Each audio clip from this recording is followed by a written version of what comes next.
साथियों, मैं पारस कुमार आप सभी का स्वागत करता हूं पारस फ्री एजुकेशन में। आज इस क्लास में हम पर्यावरण अध्ययन के टॉप 25 क्वेश्चन पढ़ेंगे जो कि एग्जाम में बार बार पूछे जाते हैं। इसलिए आप सभी से रिक्वेस्ट है इस वीडियो को आप कंप्लीट देखें और आप 25 में से कितना स्कोर कर पाते हैं वो आप हमें कमेंट बॉक्स में अवश्य बताएं। पहला प्रश्न है, देश का पहला गौ अभयारण्य किस राज्य में स्थापित किया गया है? राजस्थान, मध्य प्रदेश, छत्तीसगढ़ या फिर असम। साथियों, यहाँ पर करेक्ट आंसर ऑप्शन बी के साथ जाएगा। देश का पहला गौ अभयारण्य मध्य प्रदेश के आगरमालवा जिले में स्थापित किया गया है, ये आपको ध्यान रखना है। ठीक है, चलिए इसके बाद प्रश्न क्रमांक 2 पर आते हैं। निम्न में से किस में भूफल बनते हैं? बताएं आप लोग किस में भूफल बनते हैं? ऑप्शन ए प्याज, ऑप्शन बी तरबूज, ऑप्शन सी गाजर या फिर ऑप्शन डी मूंगफली। साथियों, करेक्ट आंसर यहाँ पर ऑप्शन डी के साथ जाएगा। मूंगफली में साथियों आप सभी जानते हैं भूफल बनते हैं। यदि आपसे पूछा जाए प्याज क्या है तो भैया प्याज एक तना है, तरबूज क्या है, तरबूज एक फल है और गाजर एक जड़ है। ये भी आपको पता होना चाहिए। अगला प्रश्न है और आप सभी लोगों से रिक्वेस्ट है वीडियो पसंद आए वीडियो को लाइक और शेयर करें और चैनल को जरूर सब्सक्राइब करें। छोटी आंत का उंगली की तरह का छोटा हिस्सा जो पोषक तत्वों को सोख लेता है क्या कहलाता है? Option A Bowman's capsule, option B cilia, option C villi, option D alveoli. साथियों, छोटी आंत का जो उंगली की तरह हिस्सा होता है साथियों उसे हम बिल्ली कहते हैं। क्या कहते हैं? उसे हम बिल्ली कहते हैं। और साथियों इसका कार्य होता है पोषक तत्वों का अवशोषण करना, इसलिए करेक्ट आंसर ऑप्शन सी के साथ जाएगा। अगला प्रश्न है, भारत का पहला आरक्षित वन कौन सा है? ऑप्शन ए गिर, ऑप्शन बी कार्बेट राष्ट्रीय उद्यान, ऑप्शन सी काजीरंगा या फिर सतपुड़ा राष्ट्रीय उद्यान। साथियों, आरक्षित वन ऐसे वन होते हैं जिनको कुछ सीमा तक संरक्षण करने का निर्धारित किया जाता है। ठीक है, तो यहाँ पर जो पहला आरक्षित वन है साथियों वो है सतपुड़ा राष्ट्रीय उद्यान जो कि मध्य प्रदेश में है। यदि आपसे पूछा जाए गिर राष्ट्रीय उद्यान या गिर के जंगल कहाँ पर हैं तो बताइएगा गुजरात में है। कार्बेट राष्ट्रीय उद्यान कहाँ पर है? उत्तराखंड में है। काजीरंगा राष्ट्रीय उद्यान कहाँ पर है तो बताइएगा असम में है। ओके, अगला प्रश्न है, निम्न में से किस जाति या स्पीसीज में बाह्य निषेचन होता है? बताएं आप लोग किस में होता है बाह्य निषेचन? ऑप्शन ए मुर्गी, ऑप्शन बी बिल्ली, ऑप्शन सी मेढक या फिर ऑप्शन डी सांप। साथियों, करेक्ट आंसर यहाँ पर ऑप्शन सी के साथ जाएगा। साथियों, मेढक में क्या है बाह्य निषेचन होता है। इसके साथ साथ ध्यान रखिएगा मेढक एक उभयचर वर्ग का जंतु है, अर्थात यह जल और थल दोनों में रह सकता है और यह एक शीत रक्त प्राणी है। ये कई बार पूछा गया है मेढक कैसा प्राणी है तो बताइएगा शीत रक्त प्राणी अर्थात ठंडा रक्त प्राणी। अगला है, विटामिन B7 का रासायनिक नाम क्या है? आप सभी लोग भी सारे प्रश्नों के आंसर ईमानदारी से कमेंट करेंगे। ठीक है, बताएं आप लोग विटामिन B7 का रासायनिक नाम क्या है?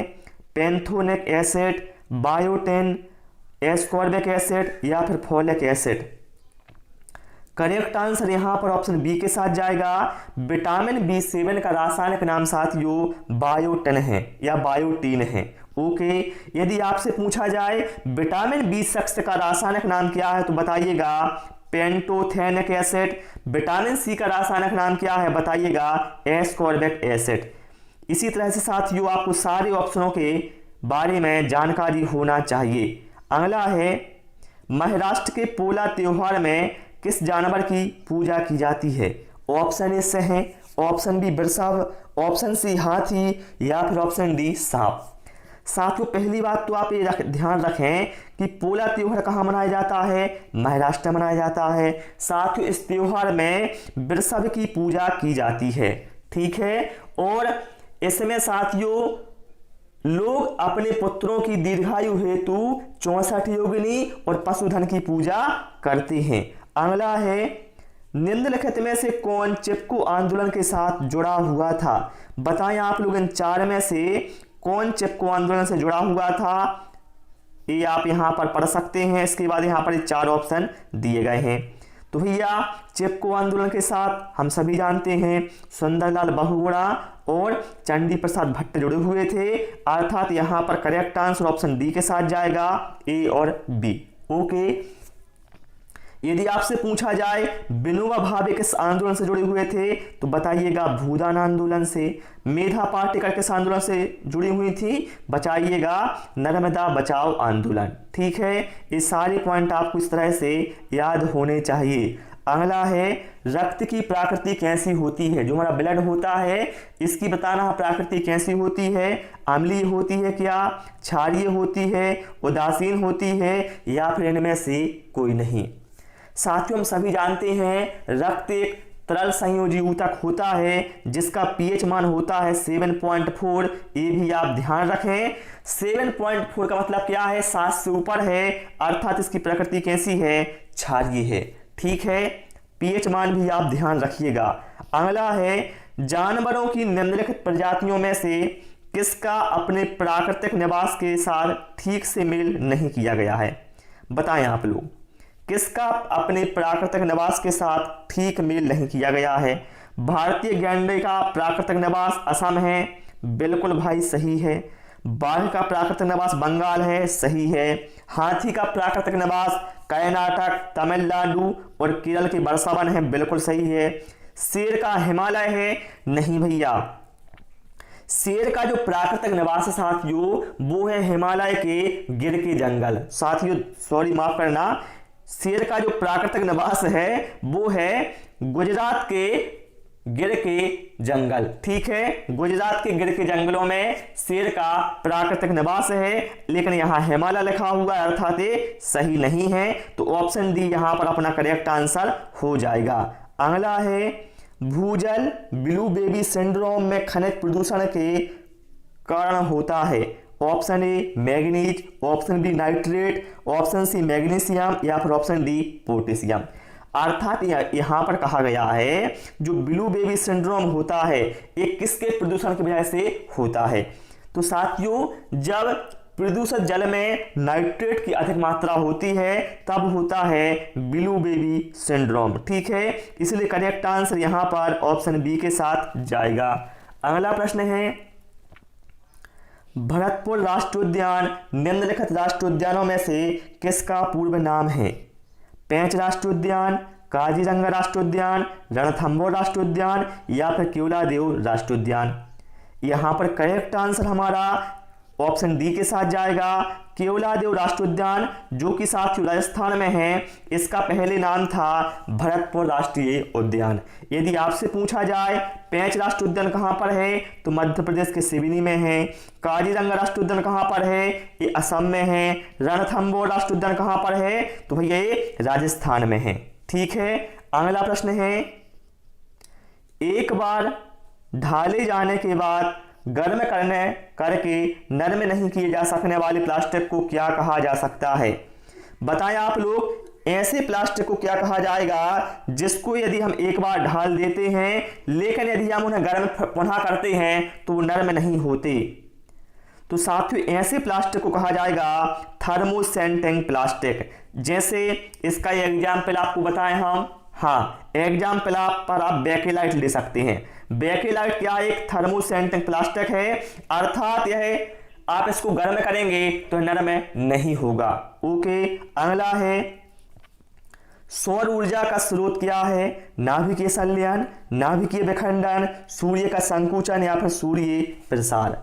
साथियों हम सभी जानते हैं सौर ऊर्जा का जो स्रोत है वो क्या है? सूर्य है। और सूर्य में क्या होता है? सूर्य भैया नाभिकीय संलयन की क्रिया होती है जिससे क्या है भारी मात्रा में ऊर्जा उत्पन्न होती है। ठीक है, अगला प्रश्न है भोजन ऊर्जा को मापने की यूनिट का नाम क्या है?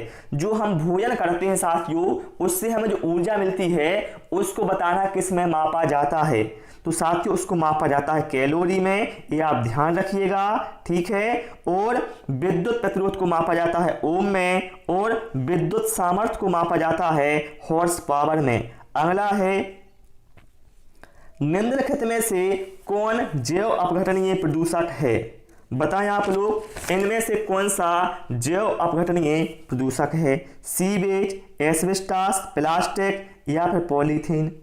साथियों जैव अपघटनीय से मतलब है ऐसे जिनका बैक्टीरिया, कवक आदि द्वारा आसानी से अपघटन हो जाता है, उन्हें हम कहते हैं जैव अपघटनीय। तो साथियों यहाँ पर जो सीवेज है ये क्या है? जैव अपघटनीय होगा। जैसे फल और सब्जियों के छिलके हो गए, मल तथा मूत्र हो गए, ठीक है, ये सभी क्या है? आसानी से अपघटित हो जाते हैं बैक्टीरिया और कवकों के द्वारा, अर्थात यह जैव अपघटनीय कहलाएंगे। ओके, चलिए अगला है, समताप मंडल में ओजोन के स्तर को प्राकृतिक रूप से विनियमित किया जाता है।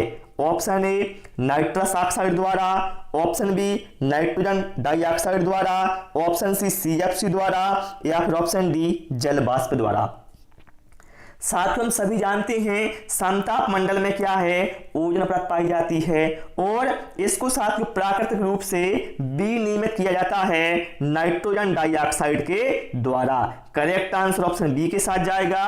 और बात करें यहां पर हम नाइट्रस ऑक्साइड और CFC, तो भैया इनसे क्या है? इन दोनों से ही ओजोन परत को नुकसान होता है, ठीक है। अगला है, निम्न में से कौन एक तेलीय बीजीय फसल है? बताएं आप लोग, इनमें से कौन सी तेलीय बीज फसल है? गेंदा, गुलदाउदी, गुलाब या फिर सूरजमुखी?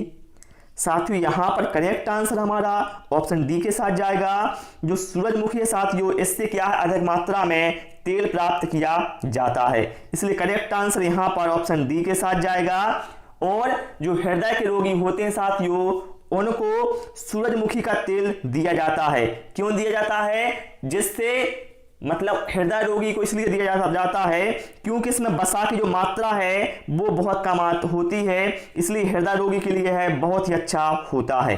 अगला है, निम्न में से कौन नर जनन हार्मोन है? और आप सभी लोग जरूर कमेंट करना आपने 25 प्रश्नों में से कितने प्रश्नों के सही जवाब दिए हैं। साथियों यहां पर जो करेक्ट आंसर है वो ऑप्शन ए के साथ जाएगा। टेस्टोस्टेरोन जो हार्मोन है साथियों, यह एक नर जनन हार्मोन होता है, ठीक है। बाकी ये क्या है? बाकी ये मादा जनन हार्मोन है। अगला है, निम्न में से कौन सा जोड़ा गलत है? भरतनाट्यम तमिलनाडु का लोक नृत्य है, बिल्कुल भैया राइट है। तो ओडिसी उड़ीसा का लोक नृत्य है, बिल्कुल सही है भाई। कुचिपुड़ी आंध्र प्रदेश का है, बिल्कुल सही है। कथकली कहाँ का है? कर्नाटक का। नहीं मेरे भैया, कथकली है केरल का, ठीक है। अर्थात ऑप्शन बी क्या है? गलत है, यही अपना करेक्ट आंसर हो जाएगा, ठीक है। अगला प्रश्न है, किसी जल क्षेत्र में BOD की अधिकता संकेत देती है कि उसका जल खनिज प्राप्त कर रहा है, गैस प्राप्त कर रहा है, सीवेज से प्रदूषित हो रहा है या फिर एंट्रोपिक है। साथियों यदि किसी जल क्षेत्र में जो BOD अर्थात बायोकेमिकल ऑक्सीजन डिमांड अधिक आती है, तो इससे संकेत मिलता है कि जो जल है वह सीवेज से प्रदूषित हो रहा है, ठीक है। जल के साथ जो प्रदूषण की जांच है वह BOD के द्वारा ही की जाती है, बायोकेमिकल ऑक्सीजन डिमांड। अगला है, जनसंख्या का अध्ययन क्या कहलाता है? एपिग्राफी कहलाता है क्या? पोमोलॉजी कहलाता है? डेंड्रोलॉजी कहलाता है या फिर डेमोग्राफी कहलाता है? साथियों करेक्ट आंसर यहां पर हमारा ऑप्शन डी के साथ जाएगा। जनसंख्या का अध्ययन डेमोग्राफी कहलाता है। यदि आपसे पूछा जाए विश्व जनसंख्या दिवस कब मनाया जाता है, तो बताइएगा 11 जुलाई को। अगला है, फंक ने किसका आविष्कार किया था? बहुत ही आसान है लेकिन इंपोर्टेंट है, आप सभी जानते हैं। फंक ने क्या है? विटामिन की खोज की थी या आविष्कार किया था, ठीक है।